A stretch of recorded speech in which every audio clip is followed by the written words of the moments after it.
Hello everyone, this is Izzy for Not Your Typical Syrian here, and today I'm going to discuss basically, hold on, let me share my screen with you. Hey everyone, it's Not Your Typical Syrian here. I'm really excited to be showing you this tutorial on how to read your birth chart. It's so fun. Anyway, I hope you get a kick out of this video. This is for anyone, whether it's your mom, your grandma, you, anyone can read a birth chart. Your pet can read a birth chart. Okay, maybe that's a bit far. But anyone can read a birth chart. It's so easy. So I'm going to show you the steps, whether you're super advanced or you just know your sun sign or your big three, which is your sun, moon, rising. If that's all you know, it's all right. I can teach you, you can do this. So here is let me move this. Can I move this? Ooh, I can. So this is a birth chart. I don't know if you, let me see. Yay, I can show you. So birth charts, they look like this wheel right here. It's not the best, but you get the picture. So let me move on, okay? This is what your birth chart will look like when you generate it. Now I can show you right now. Let me try. Hold on, exit. I can show you right now that this is what it looks like if you want the aesthetic. So this is from Astro-Charts. I can even scroll up, Astro-Charts.com. And then the one right next to it, okay, the one right next to it, hold on. I can't get to it. The one right next to it's from Astro.com. And see Astro.com.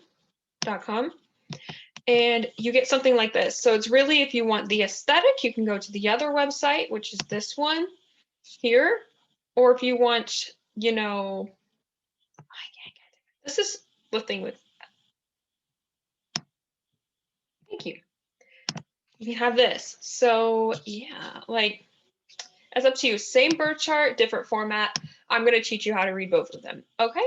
So when you first learn a birth chart, you have to know the elements. Now, with the elements, we have here, so let me move this so it's easier for me. Okay, the elements are fire, earth, air, and water. And if you know the basic zodiac signs, you can skip this, but it's always great for review. So fire is Aries, Leo, Sagittarius, and they're all action-oriented. They're passionate, confident, enthusiastic, action-oriented. Okay, keyword action, and that's why I have it in orange for fire. Then we have the earth signs, Taurus, Virgo, Capricorn. They're very sensual and practical. They like things physical. Okay, that's why sensual is the keyword. Grounded, realistic, solid, materialistic. They love the money, honey. All right. And then you have air signs, Gemini, Libra, Aquarius, and they're all about the mind, the intellect. So they are thinking a lot. They're very social, analytical, cool. They go with the flow.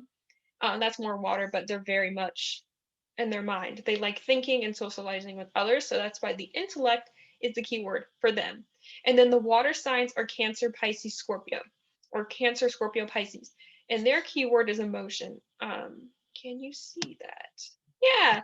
Emotion. Oh, that's Sweet Emotion by Aerosmith.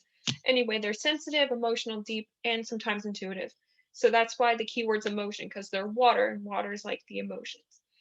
And even if you're learning like tarot, this is really helpful too. Just knowing the elements is key, and you can use this in tarot and in astrology. So the next thing you need to know is the modalities. Now, once you know like the air, earth, water, fire, you need to know which modality do they belong in. Now, what's a modality?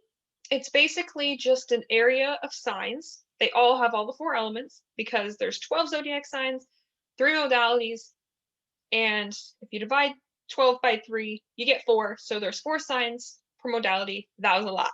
But basically, it's the type of approach each sign will have. So for example, Aries, Cancer, Libra, and Capricorn, again, they're all different elements, starting with fire, water, air, and earth. They are natural leaders. They're the first to do something, impatient and overactive, okay? So Cardinal, just think of it like this. It's first. They like to do things first. They're impatient. They're the leaders, okay? Then you have your fixed signs, Taurus, Leo, Scorpio, and Aquarius. And this is also seen in tarot. On the world card, you'll see the fixed signs. I know that was totally random, but those are for my tarot lovers. Hey. Uh, you have Taurus, Leo, Scorpio, Aquarius, again, earth, fire, water, air. And you have steadfast, ambitious, obsessed, and stubborn. These guys like things their way or the highway, my way or the highway. And they're very stubborn. So you'll notice that with these signs, you know, they won't quit until something goes their way. It's all or nothing with these guys. Okay, that's why the obsessed is there too. And then you have mutable signs, which is Gemini, Virgo, Sagittarius, and Pisces. So you have air, earth, fire, water, and they're changing, flexible, inconsistent, and distracted. So I know a lot of these sound negative for the mutable signs, but really they're just very adaptable people. And you'll notice that with those guys, they're kind of just like, yeah, whatever, like I'm with it. Even the most organized Virgo is like, okay, I can adapt to this and make it fit my schedule. Like that's them. So if you know these modalities, I actually put them in different colors so you can really grasp them, the Superman, if you will, the Superman colors. So you would know these are the primary, like the primary colors as well, the primary keys to the zodiac signs. So for example, the cardinal signs, Aries, Cancer, Libra, Capricorn, you'll notice that they're the leaders. You'll notice they want to do things first. You'll notice that these signs take initiative in whatever area. So Aries is definitely like leader all the way. Okay, they're the first sign in general. Capricorn takes lead in career. We know this. Libra takes lead in love. We know this. And Cancer takes lead in the home. We know this. And Aries takes lead in the self.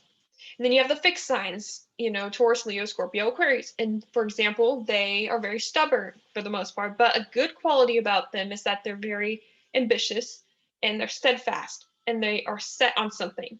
And once they are set on something, once their eyes are set on something, they will not leave it. So for example, Taurus is set on the material, the money.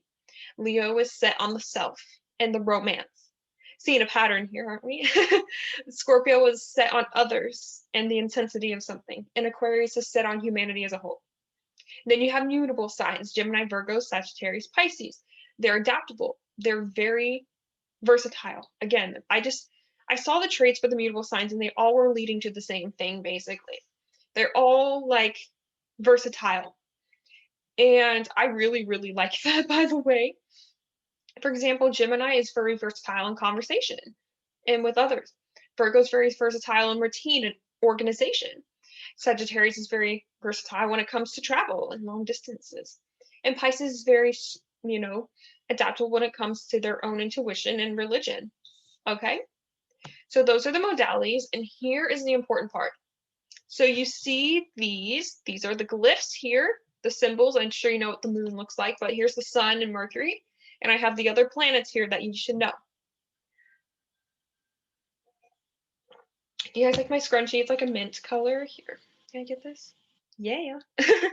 I don't know how to work the camera. It's like different, like moving my hand. I'm like, oh, is it? There you go. Not important, but hey. So the sun. The sun is your identity, your leadership, and your ego and your willpower. Most people actually know this sign. Like for, you know, everyone knows their sun sign because it's actually the day they're born. So I was born May 12th. I'm a Taurus sun. And if I want to be specific, 27 degrees because it's so close to Gemini.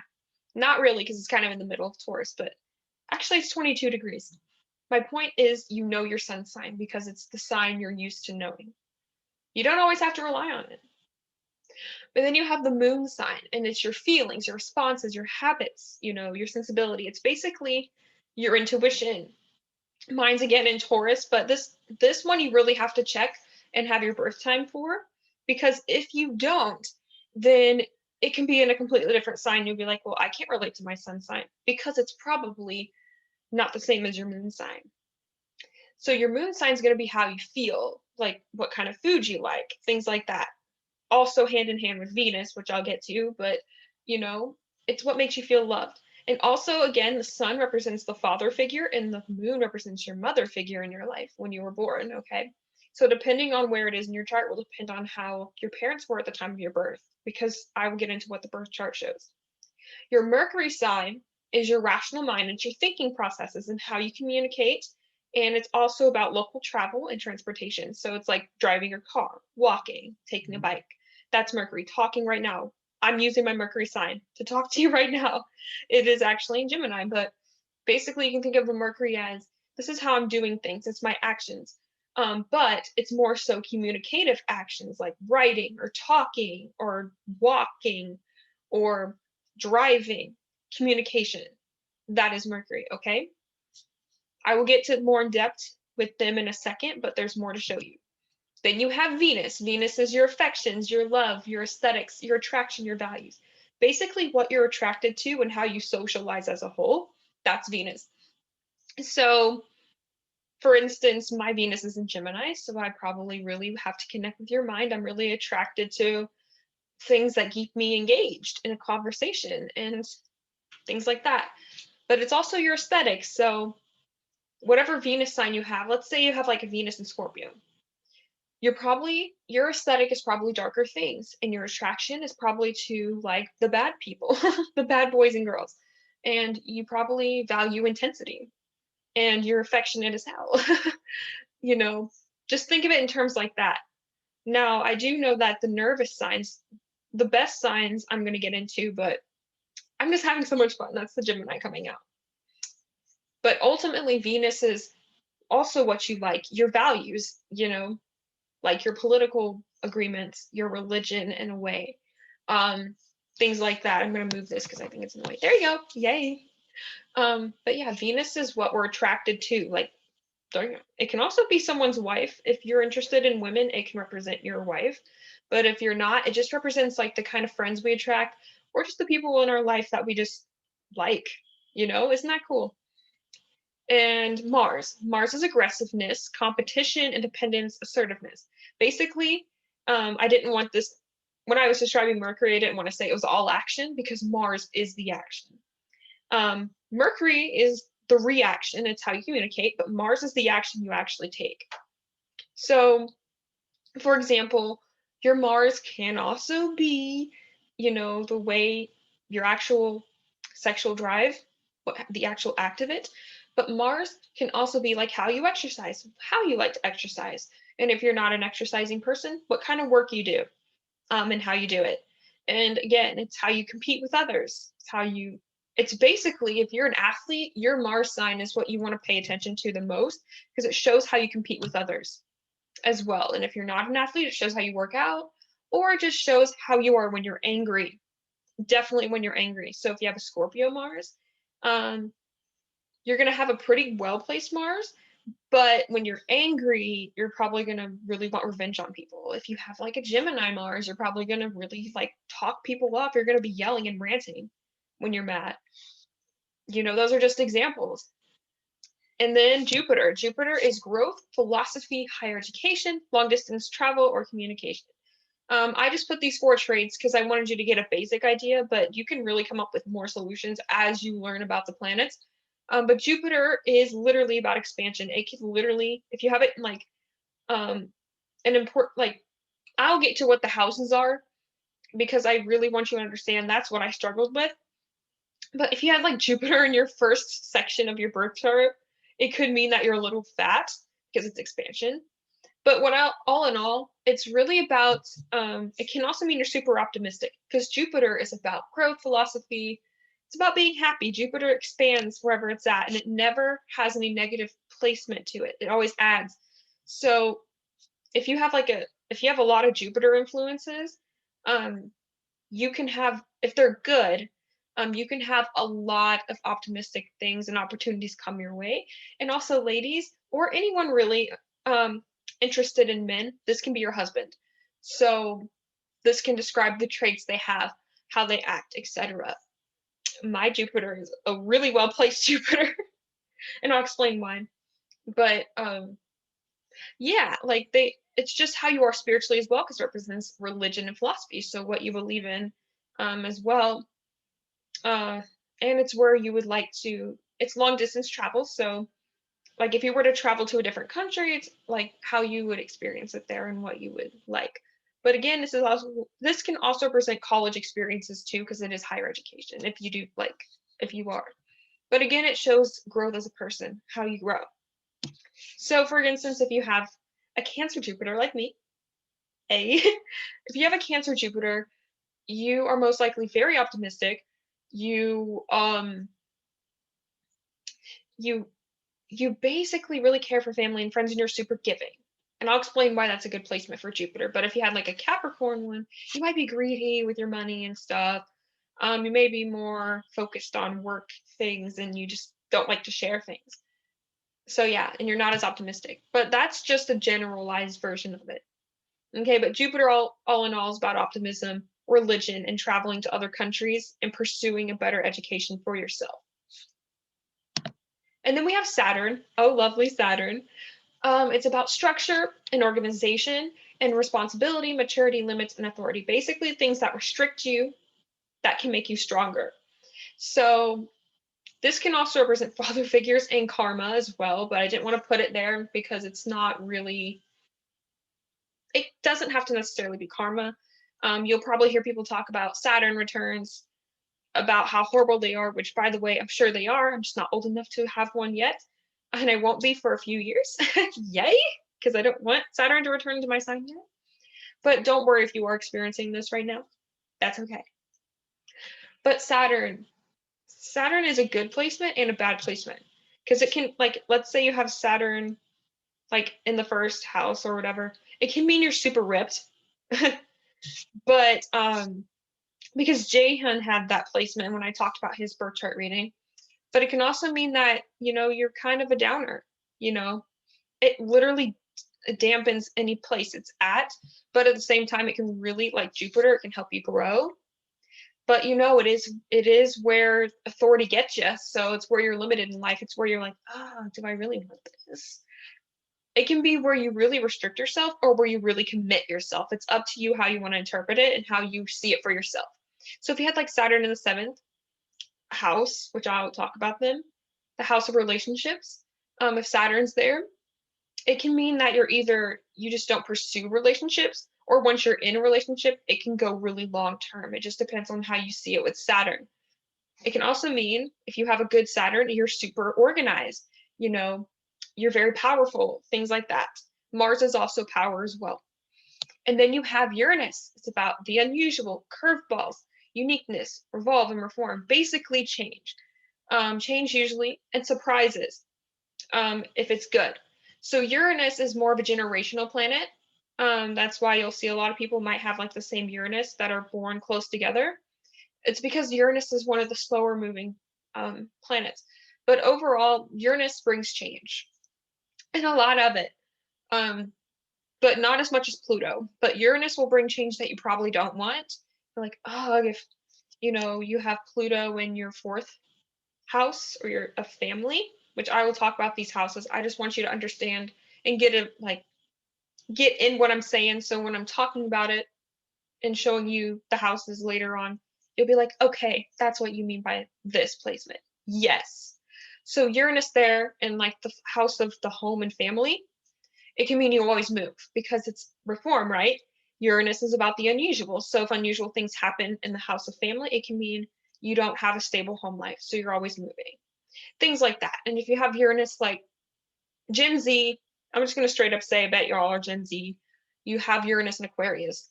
And we are the generation that has Uranus in its home sign, meaning when I say home sign, it's its natural ruler, and I'm going to get into that too. But Uranus is where it wants to be. It's happy there. It's excited. But, if it's badly placed, it can mean that the revolution happens. But I will say that I'm pretty sure that our generation has like the same like placements as like the fathers of the revolution. So that makes me so happy. That's why probably people are like, oh no, I don't want these Gen Zs. They're afraid of us. We have power. Rock on. All right. So that's Uranus. Uranus is our uniqueness. It's generational, so it shouldn't affect you as much. But if it's like one of your main planets, I would pay attention to it 100%. And that's really Uranus. Neptune. Neptune's your imagination, psychic sensitivity. It can mean that you're confused, it's confusion, and it's really about the arts. So like movies and music, especially Hollywood is represented by Neptune. So if you have Neptune, you're probably like super artistic, but you also might be super into psychedelic drugs. I'm just kidding. But you are super vivid imagination. I don't know what I'm saying. I'm going all over. I'm channeling a lot. So you have a vivid imagination and you're very artistic, but you can be prone to wearing rose-colored glasses or basically not seeing things as they really are because you're so far up here that you're not down here and grounded. You're so far up here that you're not down here. Oh my gosh, you're so far up here. I can't even see. You're so far up here that you're not down here.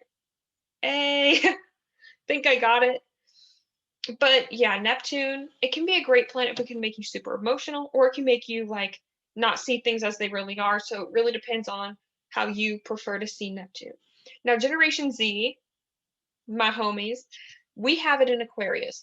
So Neptune, we visualize like change and we have technology to help us, art and things like that.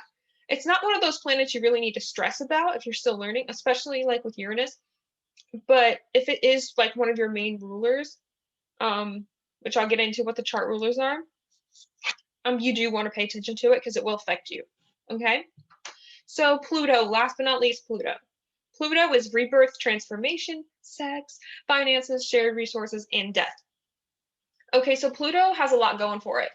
And if you are Gen Z, my homies, you have it in Sagittarius, as well as me.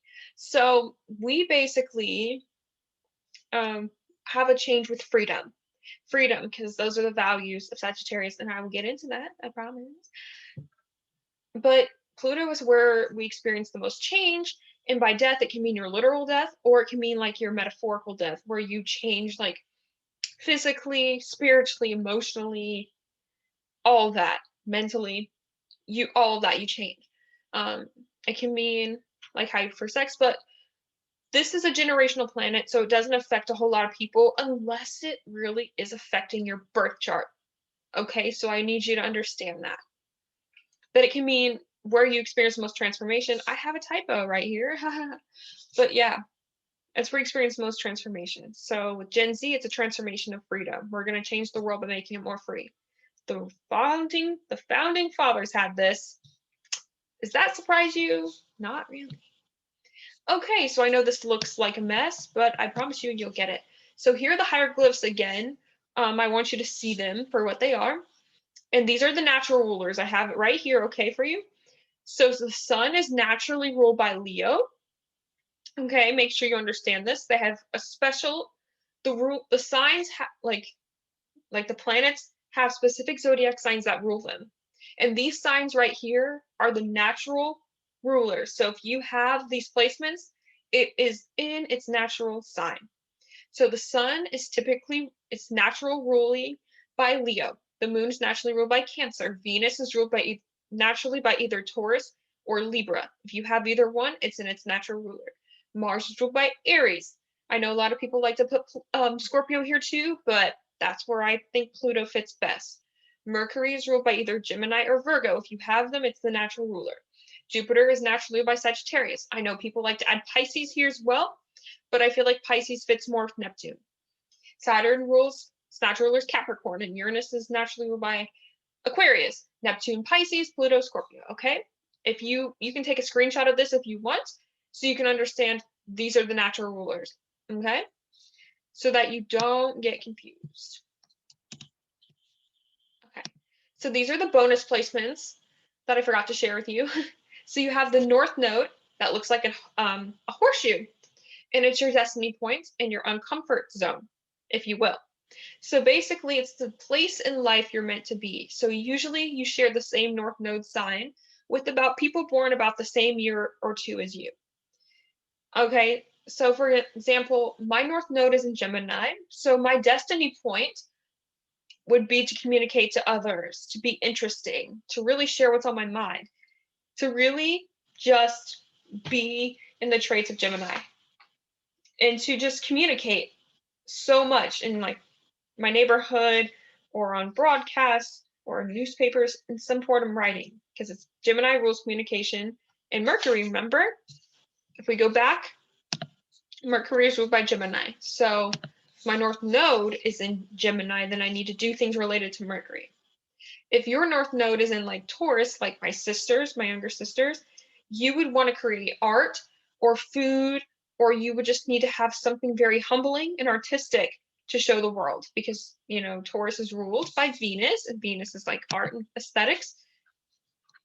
So you would need to do things like that. And you can look at your North Node and associate it with the planet to see how you should, you know, approach your life. And if you do things in that kind of direction, you're going towards your life purpose. Your North Node is your destiny point, your life purpose. Now, your South Node is going to be the exact opposite of your North Node, and it looks upside down, horseshoe. Exactly, that's the point. So it's your past. It can be your past lives. It can be your karmic ties, what you know best, what you're comfortable with doing. It's your comfort zone, okay? So your South Node is easy to access because it's just what you're comfortable doing. Mine's in Sagittarius. So I'm comfortable with just being free and a wild soul and a spiritual soul, when my actual North Node is in Gemini, where I can't just be all super spiritual and living in the middle of nowhere. I got to go out in the big city. No, I have to really share what's on my mind. I can't just retreat and do whatever I want. You see, because that's traits of Sagittarius. If we go back, Jupiter rules Sagittarius, so that'd be like terms of being spiritual. And then Chiron, it's how you want to say it. It's the key to your emotional wounds. Because, y'all, it looks like a key, doesn't it? It's basically where you need extra healing, the area in your life. So mine's in Capricorn, so I would need extra healing when it comes to discipline. And you can check this because Saturn rules Capricorn rules Saturn, so it would be any deals with Saturn. And those are the bonus placements because you'll see them in every birth chart. I just wanted to cover them. They're not planets, they're just points. The nodes are the nodes of the moon, and Chiron is like an asteroid. So I just wanted to get that to you. It is what you'll see in a lot of birth charts. So if you know these things, you'll be ahead. Beesh? All right, let me get a drink. Moving on, what do we have? Detriment signs. Okay, so detriment simply means that the signs are weak. If you know the word detriment, it just means something's weaker. And it's going to be the exact opposite to the natural rulers I just showed you. So if we go back to the sun's natural ruler, we see that it's in Leo, but when we go to the detriment signs, we'll see it's in Aquarius. It's exact opposite. Same thing with the moon. The moon is naturally ruled by Cancer. We go back to the detriment sign, it's opposite. The moon is actually ruled in Capricorn when it's detriment. And the same thing, Venus is in its detriment with Aries and Scorpio. Mars is detriment in Libra. Mercury is detriment in Sagittarius and Pisces. Jupiter's detriment in Gemini. Saturn's detriment in Cancer. Uranus is detriment in Leo. Neptune's detriment in Virgo, and Pluto's detriment in Taurus. So if you notice here, there's a pattern. You can take a screenshot of this too, by the way. I want you to be able to understand this. Let me move my face. You can't see me. Take a screenshot. All right. So basically, the detriment signs are weak because they're not the natural rulers, meaning they have opposite energies and it's kind of stuck. So if you notice, the sun, when its natural rule is Leo, Aquarius is going to be weaker here because Aquarius doesn't like to show themselves. They're detached. And I'll get into the traits of these signs, by the way. I just wanted to really show you these to understand these are the rulers. Okay. The moon is weak in Capricorn. It's detriment there because why? Cancer naturally rules the moon. Cancer is very nurturing, emotional, giving, very motherly. But Capricorn's very much to themselves and their own goals. So they're not going to be very emotionally supportive most of the time. And with Venus, Aries and Scorpio. Okay, so it's typically ruled by Taurus and Libra, who love the arts and music, and they're very loving and into fashion and things like that. But Aries and Scorpio are more intense. They're more about the baddie style. You know, they don't care about fashion, they care about power. And then they don't care about the aesthetics, they just want power. Mars is detriment in Libra because Aries is the natural ruler. So Aries wants to be the leader and wants to lead and be the most powerful. But Libra doesn't want to be the most powerful. It wants to help everyone and people please. So it would be weak here. Then Mercury, Sagittarius, and Pisces. It generally rules Gemini and Virgo. So they're very much nervous, you know. They're going to be super good at being rational and thinking. Sagittarius and Pisces are just like, you know, they're more aloof. They're more about doing their own thing. They don't care about what thinking is. They just want to be in their own religion. Both these signs are very religious. Gemini's detriment and Jupiter's detriment in Gemini. So Sagittarius rules Jupiter. It's detriment in Gemini because Gemini just wants to think and be rational about things. When Jupiter's just like, man, just let it flow to you. Have your own philosophy. Like, that's Jupiter. And Gemini's like kind of critical. Whereas Jupiter's like, whatever, man. It's very weak when Gemini is very weak in Jupiter, okay? Saturn is weak in Cancer because it rules Capricorn. Capricorn likes structure and likes to achieve their own goals and have fairness. Cancer likes fairness as well, but Cancer is more about like, okay, so I'm going to change this. I'm kind of more moody and lazy, and I want to help the family versus I want to do my own goals. That's Capricorn. So it's weak in Cancer because Cancer doesn't follow their own dreams, or isn't it? The stereotype is they're more about the family and staying home. Capricorn is more, I'm going to work. Okay, see, it's like the 1950s housewife agenda versus the working man. That's why it's detriment in Cancer, okay? Uranus is detriment in Leo because Leo doesn't like, well, they might like surprises, but they're more of like, I want it this way and no other way. And I want it to be bold and dramatic. And then when it's ruled in Aquarius, you know, Aquarius is very used to this change. They want things to be like, oops, sorry. That's why it's detriment. That is least important. But I know a lot of like baby boomers, or not even baby boomers, but like pretty sure people that are like the great generation, aka people that are as old as my great grandma, who is like 104, have this placement, so you don't even need to worry about it. Unless you're from the future. And Neptune is detriment in Virgo. I think my mom has it. But Neptune is more of the dreamer and about the arts. Virgo is more about, okay, we're going to do this and we're going to be realistic. So that's why it's detriment in Neptune. Pluto is detriment in Taurus. Taurus doesn't like change. Pluto does. Scorpio does. So that's why Taurus is detriment in Pluto. Okay? Now exalted. Exalted means these are the best placements you can have. You can go ahead and take a screenshot. Okay. So, what do I mean by exalted? This means that if you have these placements here, any of them, they are the best placements yet to have. And it will help you understand your chart because like you'll understand why that energy is so good for you and how you're like, oh, I really like this. Well, it's because it's in a good spot. So if you have an Aries sun, you have an exalted sun because Aries likes to be where the sun is. If you have a Taurus moon, like me, you have an exalted moon, which means Taurus likes to be where the moon is because Taurus is chill, and Aries likes to be where the sun is because Aries likes attention and likes power. So of course it's going to boost its ego. It has it. So Venus is exalted in Pisces. So because Pisces is all loving and they love aesthetics too, and they love art. So of course Venus is going to be like, let me raise you up a bit when you're here. Mars is exalted in Capricorn. Capricorn likes structure and it likes things to go fairly. So of course, if it's Mars, it will help the power be better because Capricorn will help keep it organized. Okay, so Mercury is exalted in Virgo. Now I told you earlier that Mercury rules Virgo, but also Gemini, but this is the best placement for it. I don't understand.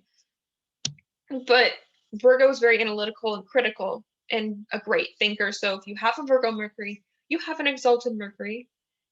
And if you have a Cancer Jupiter in Cancer, that's exalted. So basically, you're very much a giver and you're very optimistic. Yeah. Saturn is exalted in Libra. Okay. Libra likes to be organized and it likes things to be fair. So Saturn there is a blessing in disguise. Uranus is exalted in Aquarius. Neptune's exalted in Pisces. Scorpio is exalted in Scorpio. I haven't found anything else other than that. It's just they like to be there. Okay. So if you can know what the exalted signs are, if you have these, you're probably really comfortable with this energy unless there's really bad aspects. Then you have signs in what they call quote unquote fall. These are the worst placements, and they are, go ahead and take a screenshot. They're opposite to the exalted signs I just showed you. And I promise you, this is the last of that I will show you. You can always go back to the certain parts of this video if you want, but what's the opposite of the worst? I'm sorry, what's the opposite of the best? It's the worst. So if you have these signs, and you will have them signs in fall, then they are the worst placements you can actually have ever in a birth chart, okay? So for example, but it won't hurt you if you do, by the way, because I know a lot of these, like especially your sun sign is going to be more common. It's not the worst thing in the world, but it is worse when it comes to placements, and you can deal with it, I promise. So if you have a Libra sun, you have your sun in a sign of falling, meaning it's not the best placement. It's going to be the opposite of the exalted signs. So sun's exalted in Aries. Aries' opposite is Libra. Okay, it's not going to really like being in Libra because Libra doesn't like all the attention on it. It likes to people please. Aries doesn't. So Aries is going to have an exalted sun. Libra is just going to be too fair and too much about others. So the sun is not going to like being in Libra. It's going to be the sign in fall. Okay. Now, if you have a moon in Scorpio, Scorpio moon, it's going to be a sign in fall. Why? Because it's opposite to Taurus in the exalted position. So you notice Taurus is very chill and very emotionally stable. If you notice Scorpio's traits, they're very much intense and they are emotional, which is great. But they are just, man, they have so much inside of them that they just don't like to share with others. They're very secretive. Taurus is the same, but Scorpio's more in the sense like, I want revenge. And the moon isn't like that. It's like, no, why don't you just let it out in an easier way like Taurus does? That is why this moon is falling in Scorpio. Venus falls in Virgo. Okay, because why? It's the opposite of the exalted Venus, which is in Pisces. When Venus is in Virgo, it's very critical, it's very picky about partners, and it likes partners a specific way. It has an ideal type, if you will. Pisces may be the same, but Pisces is more like, yeah, I'm just so in love, I just like how nice they are. And Virgo's like, no, like they gotta smell good, they gotta look good, they have to have their hair a certain way, they have to have this eye color, maybe. So they're very critical about who they love, but ultimately, that's why it's in fall. Nothing wrong with it. It just means it's in fall. It's just the worst place for it. Mars is in fall when it's in Cancer. So if you have Cancer Mars, it's in the sign of falling. And why is that? Because it's opposite to Capricorn Mars being exalted, like the best. Because Capricorn is going to just have this great ambition and drive and power, which makes it the best placement for Mars. But Cancer is the opposite of Capricorn. So when Mars is in the sign of Cancer, it's just going to be like so unmotivated, so tired and moody. It's not going to want to do its own work, okay? It's going to be kind of lazy. So that's why it's in fall when Mars is in Cancer. When Mercury is in Pisces, it's in fall, because as you remember, Mercury is exalted in Virgo, so it's going to fall in Pisces. Pisces is not much of a thinker. It's not very critical. It's more, it's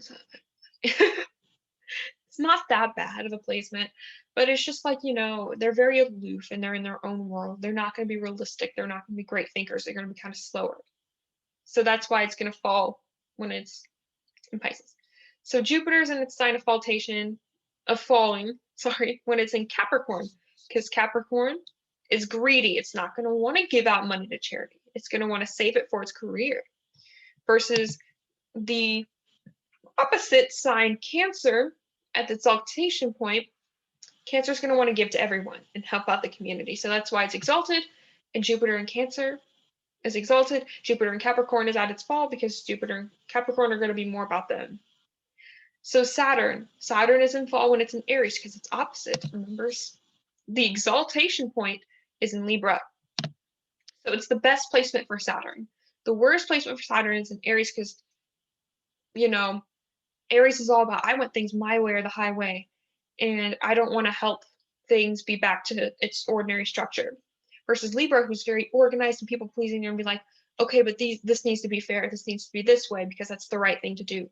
Aries is gonna be like, no, when it's in Saturn. So Aries is gonna be in its sign of falling in Saturn. And then the other ones are just gonna stay, like Uranus and Leo, Neptune and Virgo, Pluto, and Taurus are gonna be the same as the ones that are in detriment. What differs from the signs in detriment is that the signs in detriment are just weak. Here, let me show you. The signs in detriment are just weak. They're not the worst, they're not the best, but they're just really weak here. When you see the signs in fall, they're the worst. Okay, that's what you need to know. And exaltation is just they're the best ever. And then the natural rulers are straight up just the natural rulers. Okay, that's just where they naturally are. That's their home. So the natural rulers are the home. Then you've got the detriment sign, which is the weak point. It's kind of weak. And then you've got the exalted signs that are like top notch, best placements you can ever have. And then you have the signs in fall where they're the worst. They're the complete opposite to the best. And does that make sense to you? If so, you can go along with me, but if you need to watch this again, please do. And you can also take screenshots of these. I don't care. Okay, so let's talk about aspects. So aspects, what are they? You have 5 main ones you need to really know. The rest, I would say don't worry about them until you understand these ones. So a conjunction. A conjunction looks like this. This is their symbol, by the way. It just means that things are the same sign. So usually these are planets within 0 to 5 degrees from each other. The degrees are simply just the mathematical calculations between 0 and 29. Yes, 0 does count, but it's 0 through 29 where the planets are in each sign, okay? So if they're conjunct, they're going to be within the same degree and in the same sign. There can also be an out of sign conjunction, which means that they're so close to each other, they're in different signs, but they're so close to each other that they're still about the same. So for the example I have is, let's say someone like me has a 27-degree Taurus moon. That would be conjunct a 3-degree Gemini Mercury. Because why? Because it's about 5 degrees from each other. It's a little close if you're like 7 or 8 or 6. It still is considered a conjunction, but 0 to 5 is about the best because then you know they're really close. They're really close to each other. So like I said, the reason I call this conjunct, because why? Taurus and Gemini are very close to each other. In fact, in the zodiac signs, it goes Aries, Taurus, Gemini. So Taurus and Gemini are right there. And then, like I said earlier, the degrees go up to 29 degrees. So if he moves on to the next sign, it's going to be 28, 29, and then 0, 1, 2, 3. So it's about 6 degrees difference. So it's conjunct because it's so close. Now, sextile looks like an asterisk. That's easy to remember because you already see it every day. But it just means that it's cooperative and that it's planets with cooperative compatible elements. So it's always going to be anything with water and earth signs and air and fire only. Okay? And they're typically 0 to 5 degrees from each other. Again, that's going to be with all of them. So they're really close. So sextile would be like anything where there's water and earth signs together, or air and fire signs, no other way around. That is sextile, okay?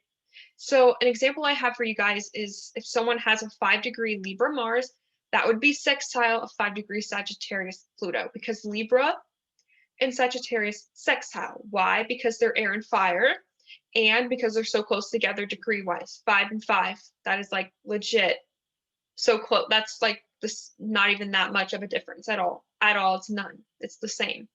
So that is why they sextile, okay? So trine looks like a triangle. Very easy. Trine simply means easy, and it's all the signs in the same element, okay? So also, again, they're 0 to 5 degrees from each other. So an example of trine would be a Cancer Jupiter that is 12 degrees would trine a Scorpio Mars at 12 degrees. Why? Because the degrees are close, and Scorpio and Cancer are both water signs. They're the same element. So they would trine, okay? And oppositions are more of the challenging aspects. That's why I kind of separated them on the side. Opposition just means the opposite. As you can see, it's the same as the conjunct, but they added an extra little boop at the top circle. So they're opposing. They're opposing. You see what I mean? I don't know, conjuncts like, and then the opposing are just like the opposite. You know what I mean? They're the exact opposite. And they're also 0 to 5 degrees from each other. This one is the easiest to overcome because it may be a challenging aspect, but what you do need to understand is they're opposite elements. They will still be compatible, but it'll just be challenging because they have opposite approaches. So for example, I have a 27-degree Taurus moon.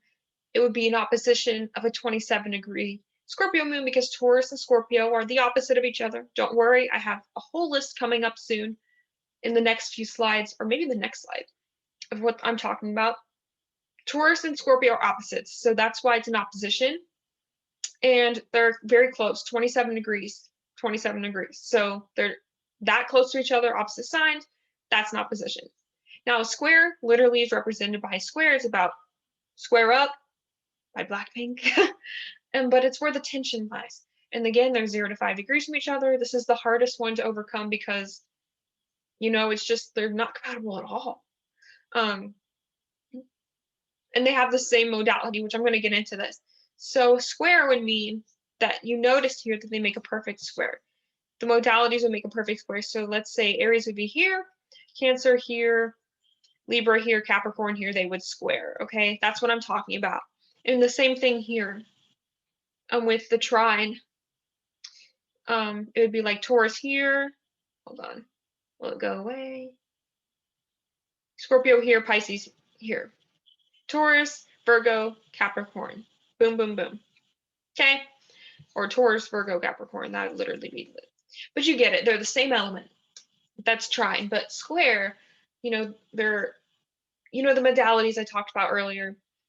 They're going to have the same modality, but they're going to be incompatible. So Aries moon, if it's at 15 degrees, it squares a 17-degree Cancer Mercury. Why is it square? The degrees are close, yes, but Aries and Cancer have the same modality, but are they compatible? No, because it's why? Because it's fire and water. Okay, they don't get along. And I have them here because I know that just alone was not going to be enough information. Go ahead and take a screenshot of this if you're new to astrology, because I have everything here. You might be wondering, why is conjunction not here?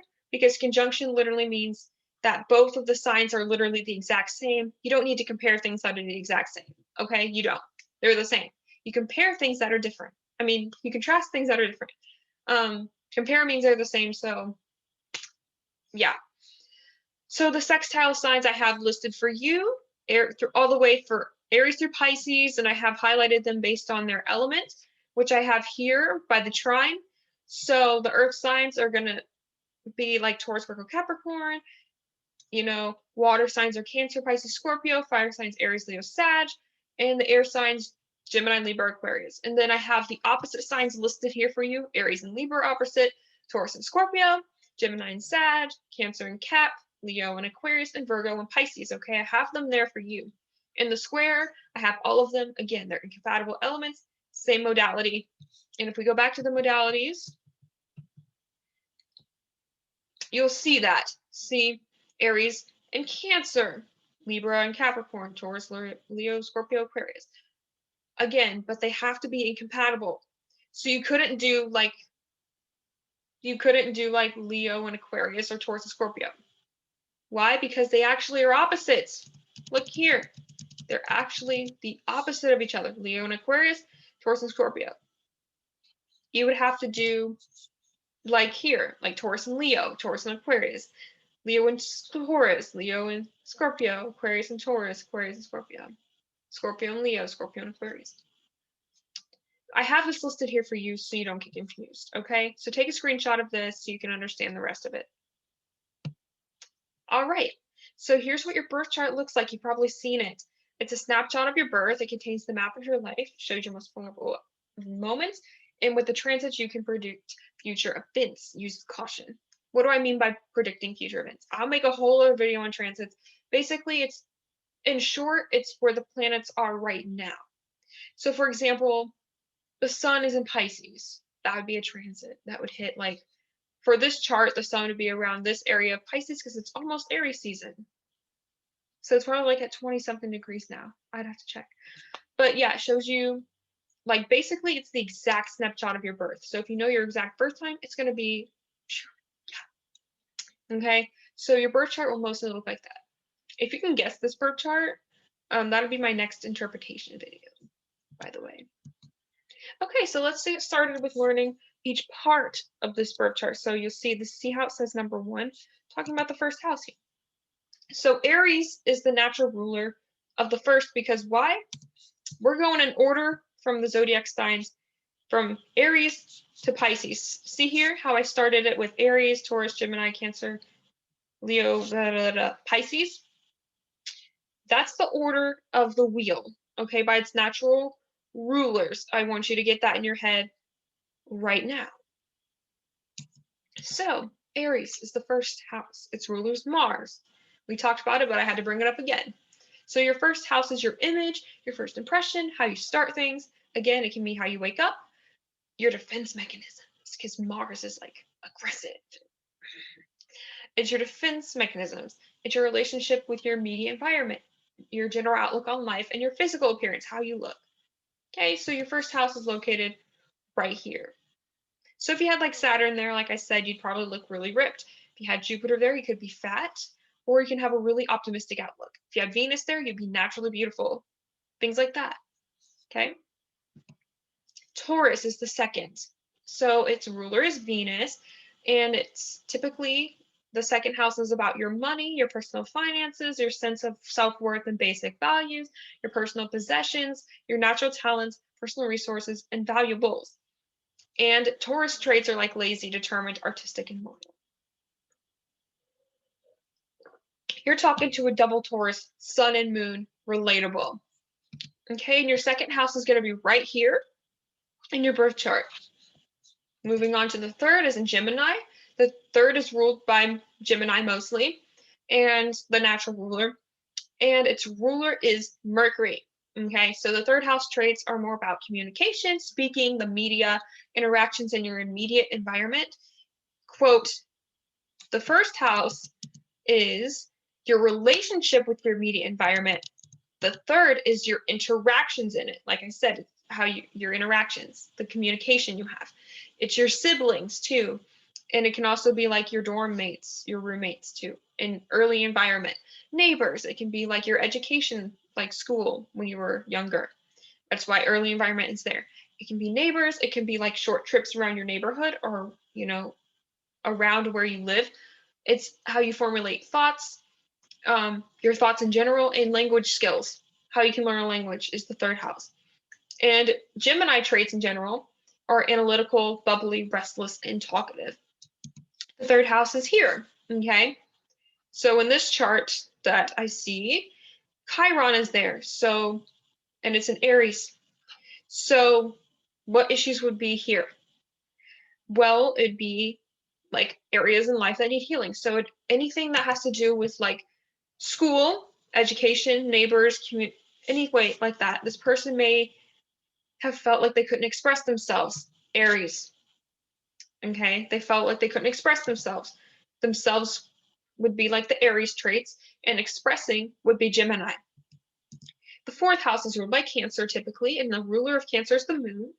So it's like the fourth house is your psychological traits, your psychological foundations and roots, your family, your security, your home life, your instinctive behavior, your mother or maternal parent or caregiver, ancestry, your connection with your past, and basically like real estate. So buying your own house, your house in general.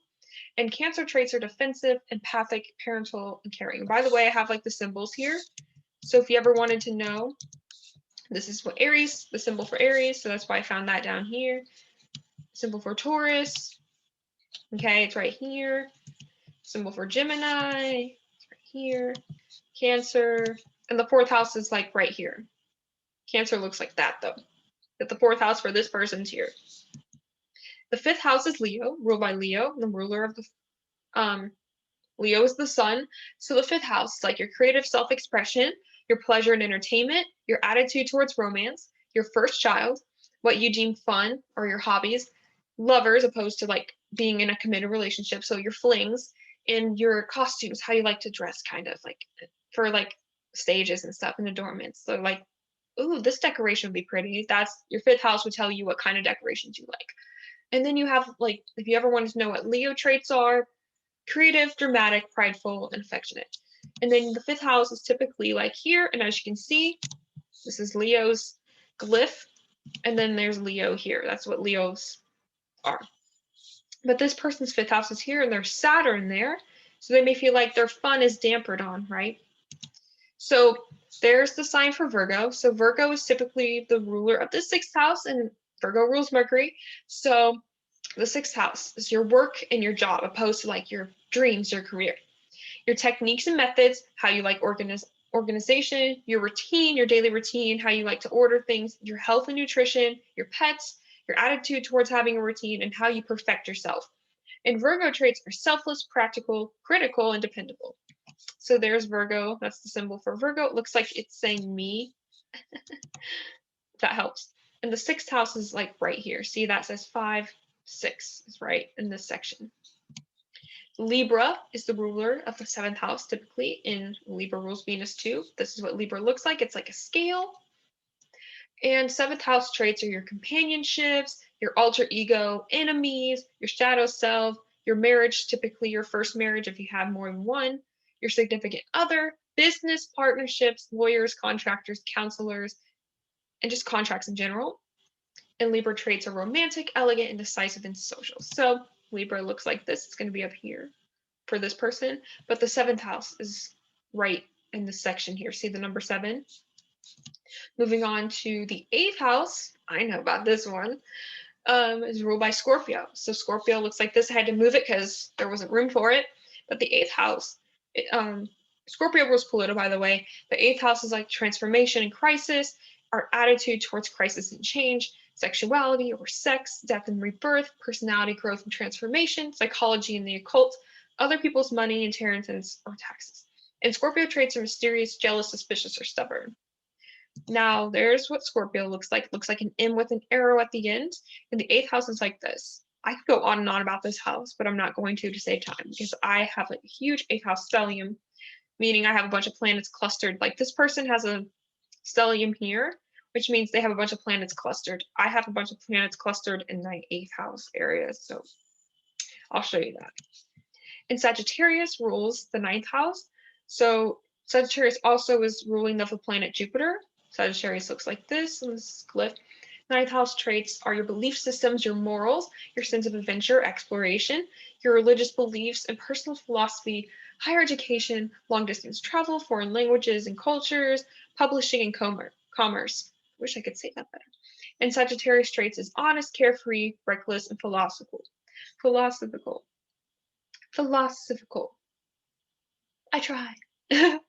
But yeah, this is what Sagittarius looks like, and there it is. It's just like the arrow with like an end at the end. And the 9th house is right here. And then we have the 10th house, which Capricorn rules, and it also rules Saturn. This is Capricorn right here, because again, I didn't have room for it. The 10th house is like your career and profession. Authority figures, it can be the father figure because it's the opposite of Cancer. So the father would be here, or your paternal parent. Government rules here, politics, your attitude towards responsibility, your social position and reputation, contributions to society, achievements, desire for achievement. You have Capricorn traits. It's ambitious, hardworking, greedy, and careful. There's Capricorn symbol here. This is the person's rising sign, but the 10th house is like right here usually. Then you have Aquarius. So Aquarius is the 11th house and it rules Uranus. And it looks like this, looks like some waves in the ocean, but don't assume it's a water sign because it's not. But it rules, the 11th house rules acquaintances and friends. It can be fandoms, groups and organizations, humanity as a whole, which is coming true, your inner purpose or personal goals, and your sense of the group. And Aquarius is like rebellious, unique, innovative, and distant. And there's the 11th house right here. And then last but not least, we have Pisces, which rules the 12th house. There's this Pisces right here. It looks like an H with like weirdly rounded sides, and it rules Neptune. The 12th house is that which is hidden or below surface, karma or soul growth, hidden strengths and hidden weaknesses, dreams, unconscious, private affairs, isolation, spiritual studies and retreats, and hospitals and prisons. And Pisces is emotional, dreamy, manipulative, and flexible. There's Pisces, the symbol for Pisces. This is the symbol for Aquarius. The 12th house is right here. So you learned all the traits, and you can always go back in the video to understand each one. But this is just what I created here, so you can understand the traits. So we went over each house and what rules it typically, and I have just symbols for you. You can take a screenshot of this if it helps you understand what each house means. The AC, you'll see on this chart, see how this is AC? That is where the ascendant is, and it rules your chart. It's your rising sign. Your rising sign is your first impression, okay?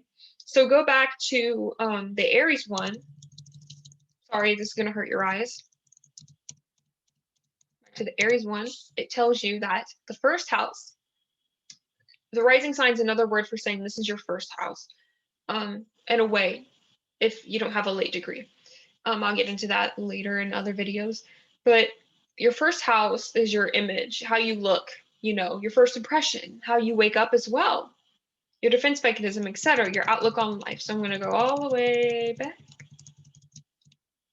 Okay, so let's say this person has the ascendant sign in Capricorn. So Capricorn, let's go to Capricorn traits. They're going to be, when they get up in the morning, they're going to be very hardworking and ambitious and ready to get up, and they're going to have a nice routine. And it's at 9 degrees. So basically Capricorn, they're going to look very mature. They're going to look older. They're going to be, because again, Capricorn rules longevity and long life as well. Saturn does too. So they're going to look older than they think, than, you know, whatever. But I'll talk about degrees later. Okay, I can just tell you now. So the degrees. This is what they look like. See, just pay attention to just this number in front. So let me get like my pointer. All you need to know is this number. This 6 degrees, 12 degrees, 10, 23, 16, 13, 6, 1, 20. Oh, what's it doing? Go back. 23, 26, 27, 23, and 25. Okay, I'm done with the pointer. That's what you really need to know. Okay, so this person had their ascendant at 9. So 9 is associated with Sagittarius traits. Okay, take a screenshot of this. I don't even care. This is from the degree theory from Nikola Stroganoff. I'm gonna, not Stroganoff, that's like a food, from Nikola on AstroLada's channel, and I'm gonna link it. You need to watch that video.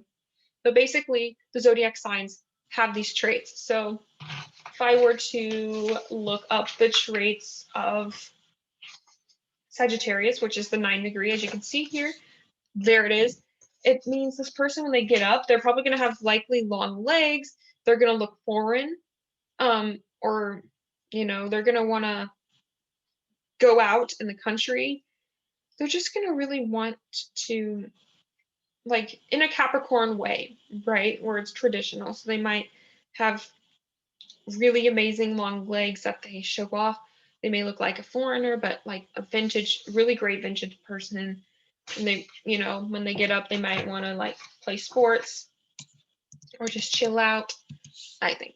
Okay, so then you have these other points, like I said, the AC is the rising. You'll notice that there's 4 points. There's 4 points here that I talked about. The next one is the IC, the Imam Coli, and it's your private life. It's your private life, okay? So it's going to be like, here, so this person has their IC right here at 5 degrees, and it's in Taurus. See how it's hitting Taurus?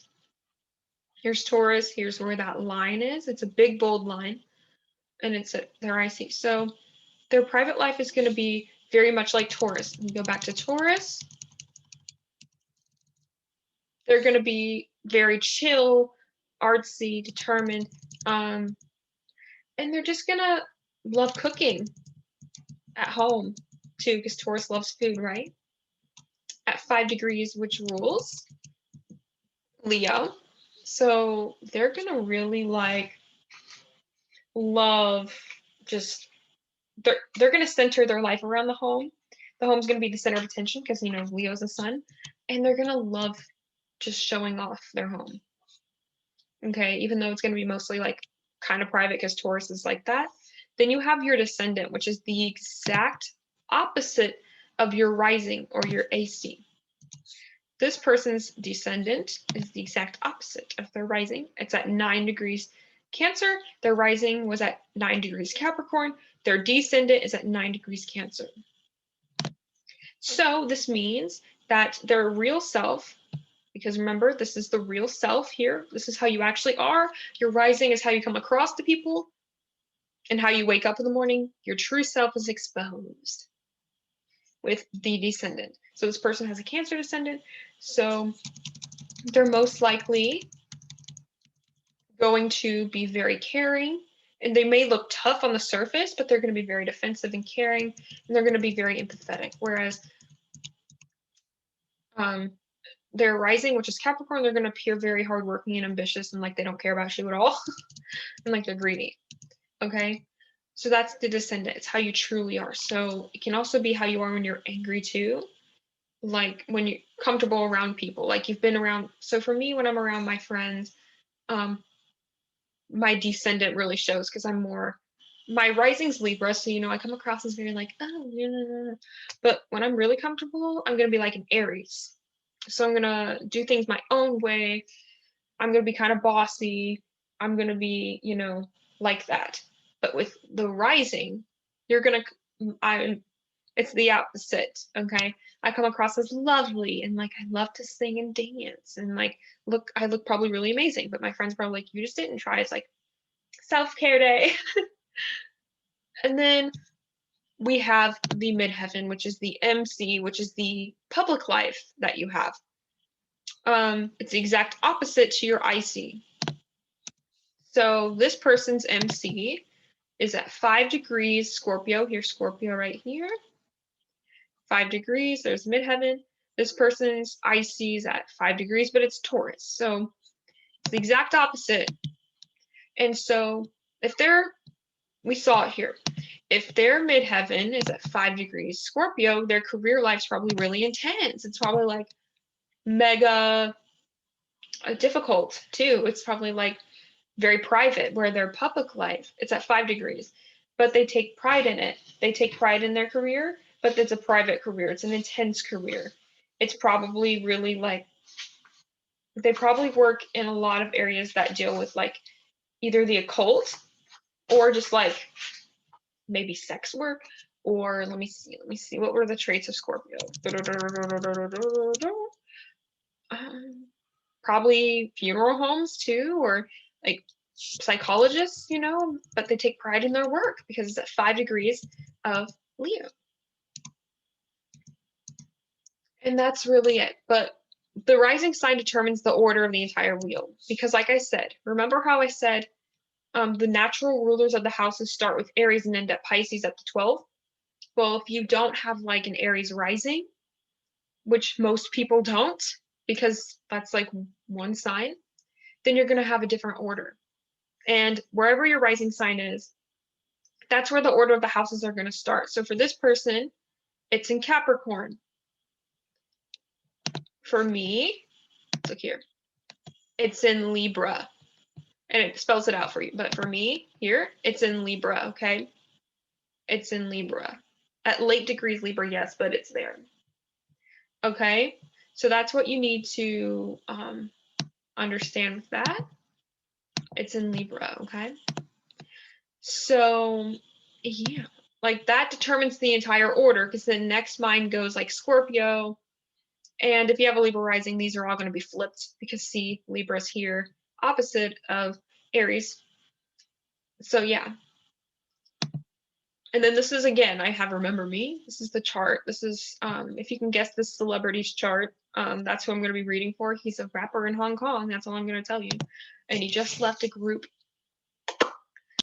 Anyway, these are the degrees. I wanted you to see them up close because this is what Astro-Charts will show you. And if you go to astro.com, they'll show you this right here. Okay, this is where your AC is the ascendant, MC is the midheaven. And yeah, like, I hope you can see that. And then these in the front, these degrees right here, these are the degrees right here, and they tell you what sign it's in. And you'll notice again, my rising starts at Libra, and then it goes Scorpio, all in the order of the zodiac. Aries is my descendant because it's the exact opposite of Libra. And my Aquarius, Libra Aquarius. My rising sign is at 24 degrees Libra. The exact opposite to that would be 24 degrees Aries. Why? Because it's the same degree, and then the signs are opposite. Exact opposite, because they're the same degree, but the opposite signs. Then my midheaven is 28 degrees Cancer. My IC, 28 degrees Capricorn. Same exact degree, opposite signs. Okay? So how would you describe this for me, for instance? Well, you can say I come across as very fair and beautiful and very much like social. My private life is very much traditional. It's very much structured a certain way, and it's kind of harsh. And my true self is very much a leader personality. I like to take control, and I just like things to be for myself. I'm really for myself. And then my public life is that I'm a caring individual. I come across as a caring individual in my careers, and I kind of give too much to others, but ultimately I see my career as my family, and my family is like work. Family's like work to me. My career is like family. And with Libra risings, that's how it is. Everything's flipped from the natural rulers. Because like Libra is the opposite of Aries, okay? And Aries naturally rules the first. So if you flip it and move it to like the 7, of course, everything's going to be the opposite. You can see that here on Astro-Charts. My rising's Libra. My IC would be right here, Capricorn. My descendant is Aries, and my midheaven is Cancer. I'm going to show you this here just so you can see. I'm going to add those in, okay? So you can see what I am talking about. And you can always, it won't add them for you usually, so you'll have to come here, click Descendant, click IC, apply. There they are. See how it makes that for you? So the Ascendant's here, IC's here, Descendant's here, and the midheaven's right here, MC. And you can see this right here too. These are my degrees. This is where I did Jaehyun's birth chart reading because I use this site. It's very aesthetically pleasing. And then look, there are the aspects. See, that's an opposition.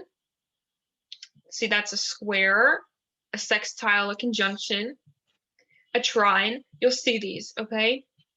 And then you can scroll through this site and it gives you like a little more insight. Very air dominant, as you learned. Air are what signs? Gemini, Libra, Aquarius. Well, then look, I got one. Gemini, Gemini, Gemini, Gemini, Gemini, Aquarius, Aquarius, Libra. That's a lot of air. Okay, I very much don't have a lot of fire. The only fire sign I have is my descendant. See here, because Aries. Water, I only have Cancer, and Cancer, my Jupiter and my midheaven. And then my Earth, I've got just Capricorn for my Chiron, and then my Taurus, Sun, and Moon, okay? So yeah, that's how you would go about it. And as you can see here, like I said earlier, I have a cluster of planets all around the 8th. As you can scroll down on the site, you can see the houses. If this helps, I think this is great for beginners because you can see the houses, the degrees they start on, and what planets are there. So I know it says that everything's in my 8th house of Taurus, and that Gemini starts in my Jupiter, even though my Jupiter's in Cancer. That's just saying the degrees the houses start at, okay? As you can tell, I have very much all this Gemini here, see, in my 8th.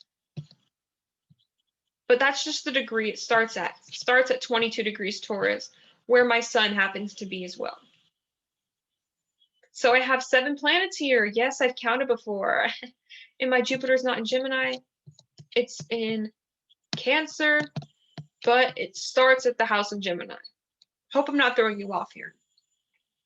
But I have an 8th house stellium. Why? Because I have 3 or more planets in a sign. That's a stellium. Just because you have 2 planets, that means they're conjunct. You have to have 3 or more for a stellium, or 4.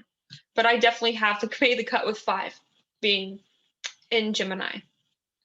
And it tells, in this site, what I love about it is it tells you if you have a grand trine, which you can look up what grand trines are, like what shapes in your chart.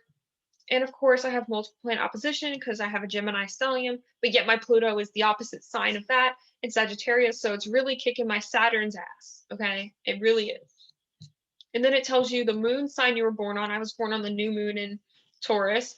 And it tells you again the pattern, what you're lacking. I lack fire. How balanced your chart is. I have them all pretty much balanced. The modes or the modalities, so they call them modes, where they mostly are. My 8th house, the top right. The sun and the ascendant are in 9 aspects, meaning that they're affected the most, so I have to watch out for them. Funny thing, I was born on a Sunday. It tells you where you're lacking as well. I don't have a lot of planets here. In my top left, see, it's very empty. It's very empty. It's very much alive here. And then it tells you on this website, the rulership, that's Mercury is in its home sign and Uranus is in its home sign. Okay, and we learned this because, you know, the natural rulers, Mercury naturally rules Gemini, Uranus naturally rules Aquarius. Okay, so I hope you enjoyed this. I'm going to end it with the degrees and what they mean. Now, if you know Nikola, I'm actually going to pull up the video. I'm not going to play it, but I'm going to like link it. So if you look up Nikola and Lada's degree theory, AstroLada, I'm sure a lot of people have already heard of this, but it's very important that I link this video right here, this one right here. I'm not going to play it. I'm not going to play it. What's it doing? But this is the video you want, this Lada, and then come on. That's Nikola who came up with the theory. Not the best, but there he is. See, he came up with this theory where the degrees, all the degrees have a meaning. And you notice how I talked about how the signs go in order from Aries to Pisces, 1 through 12. Well, with there being, hold on, I'm gonna let you take a screenshot. With there being, let me move this to the top. With there being 12 zodiac signs, 29 degrees each, he divided them all in order by the zodiac. Starting at Aries, Aries rules the 1st, 13th, and 25th, Taurus the 2nd, 14th, and 26th, Gemini 3, 15th, and 27th. You can read the rest. Cancer's 4th, 16th, and 28th. And then it stops at Leo at the 29th. But the rest of the degrees, they own at least 2 degrees, okay? Virgo was the 6th and 18th.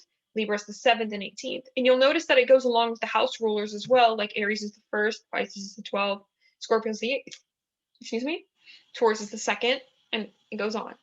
They all mean something. I actually have, you can watch that video to understand more about that, but basically what you need to understand is the degrees that the signs rule all have those signs traits. So for example, I have this sheet in front of me, I printed out. I'm probably going to link it so you guys can print it too. But basically, if you have 0 degrees, you'll notice why 0 degrees is on here if you mentioned it earlier as it meaning something. 0 degrees basically means that whatever sign it's in, so let's say, here's a good example. My dad has a 0 degrees Gemini Mars. He would purely have all the characteristics of Gemini. Gemini doesn't rule the 0 degree, but anything that is in the 0 degrees purely takes on the characteristics of that sign. So my dad, when he's mad, because Mars is what you're mad, right? He's very much ranting. He's very much you know, talking way too much and going on and on and on forever, because Gemini likes to talk and is very critical, and that's what he does when he's mad. And he has 0 degrees Gemini Mars. So if you have 0 degrees Taurus Venus, your Venus is going to be very much Taurus-like in essence. So you're going to be very giving, you're going to be very, very, very good looking. You might be new to love as well. 0 degrees shows the clean slate, whereas the 29 degrees shows you where you have the most experience. For instance, AstroLada has a 29 degree Aquarius ascendant, meaning she comes across very much like an Aquarius, and she's very skilled at astrology, straight up. And I think she also has like a midheaven at 29 degrees that shows she's very skilled at what she does. If you don't have these, I don't. So you're still cool, but knowing the traits really helps. Now, I will say there's also special degrees. You can take a picture of this that have the most influence. So, for example, the 2nd degree is the degree of supreme power. Okay? For example, I'm pretty sure that, let me read more into this. Okay, I have a paper right in front of me. Okay, right in front of me. Yeah, supreme power. So people that have greatness, recognition, or respect. I know Marilyn Monroe has the 2nd degree somewhere. JFK has his Mars or something like that at the 2nd degree. It shows that you have great power. So if you have the 2nd degree anywhere, look and be like, okay, where's this at? My sister has 2nd degree North Node. So her destiny in this life, she's meant to have some type of great respect and power. You might too. So the 5th degree, I talked about this in my other video with Jaehyun's birth chart. It's where you look, it's erotica and sexiness. Your sexual drive is what allures people to you. Marilyn Monroe has this all over the board. Jaehyun has this all over the board. Megan Thee Stallion has this, I believe. But basically, you're just very popular and sexy if you have this degree somewhere. Jaehyun had a ton of this. He had like 5 planets with 5 degrees in it, okay? He's my bias. But, you know, yeah. The 8th degree is black magic. So anywhere where you have the 8th degree, it might be like a darker place for you. Okay? The 12th degree is buried treasure and enormous wealth. I can show you this example. My Jupiter sign is at 12 degrees Cancer. Let me show you this one. I like this site better. 12 degrees Cancer. So my husband is not only exalted, but he's got a lot of money. Okay, that was rude, kind of. But like, you know, it can also mean that you get a lot of money. I'll get a lot of money too and have all this power. Like my Jupiter sign is literally kicking, literally saving me. Sorry, let me share my screen. There we go. I don't know why I wasn't sharing it. I think I hit cancel. But yeah, there's that. And then we have the 15th degree, which is traffic accidents. So straight up be careful with that one. It can also be assassinations that took place in the street, traffic cars. I'm pretty sure JFK had this one. I'm not gonna lie. I'm not gonna lie. If my intuition sits correctly, let me know if he has this. Then the 18th degree is the evil degree, straight up the evil degree. It's to deal with the most adverse influences. So if you have the 18th degree anywhere, don't really be afraid. Just be cautious with whatever the energy is. So if you have an 18 degree Leo sun, just be careful with how you assert yourself in social situations and your ego. Then the 22nd degree is the kill or be killed, but it's also the degree of like assassins, but it can also mean that you're badass. Yeah, I know I have my sun at 22 degrees Taurus, so like I am that bad bitch when it comes to like Taurus things. And then lastly, the 29 degrees faith, or other words, it's like clairvoyance, destruction is key. I think like the Great Wall, like yes, even like projects can have a birth chart. The Great Wall, like somehow had the 29th degree in it, and wasn't it like destroyed or something and went to pieces? Or at least when it was built.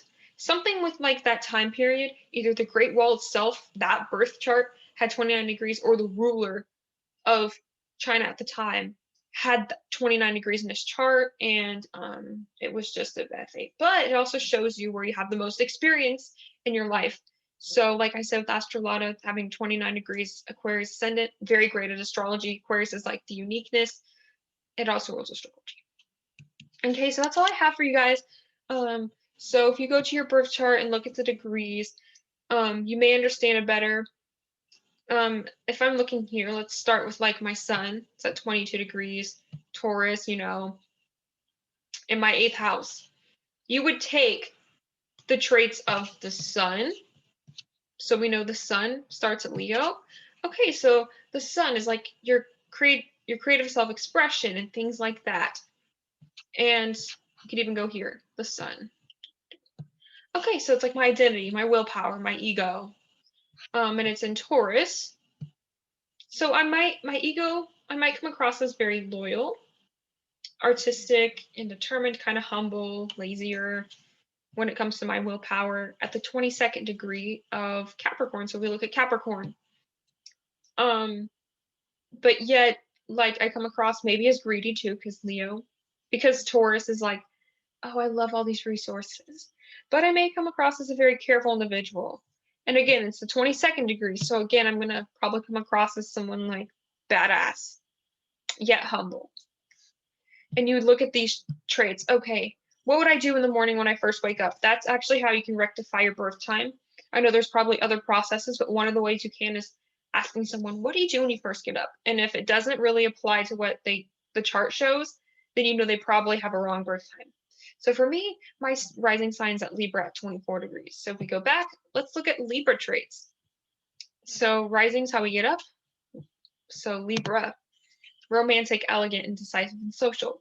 And then it's at 12 degrees of Pisces. So we'd scroll down, Pisces, emotional, dreamy, manipulative, flexible, it's dreams and the unconscious. Okay, so I may not want to get up in the morning. I may not be an early bird, but when I do, what helps me get up is Libra traits. Right? Like I may like dream romantic dreams or have I may be more like, okay, let's make this fun. So we go to Venus, right? Venus. So I may get up and make it like aesthetic. I may get up and apply it to what I value in life. So I like to get my outfits ready. I like to what gets me up in the morning is knowing how beautiful I am and getting myself up and being in a meditation and listening to beautiful music. Pisces, right? Pisces rules Neptune. And if we go to Neptune, it rules like the arts or the imagination. So I'm going to meditate, right? Going to be calm and peaceful. It's the unconscious. We go back here. It's the unconscious, okay? So I'm going to be very unconscious, but it's at the, so yeah, I'm sorry. It's the unconscious. So I'm going to be very unconscious when I first get up. I'm going to make it very aesthetic and I'm going to meditate. And I actually do that. I might listen to beautiful music as well, like I have here for you guys. But yeah, like look at the rest of your chart and compare it. I hope this helped you. I'm going to be reading more birth charts soon, but I hope this helps you read your own. All right, guys. So that's really it. I hope you guys enjoyed this video. If you do, like and subscribe. Love y'all. Stay safe out there, and I hope this helped you read the sky as easy as pie. Bye.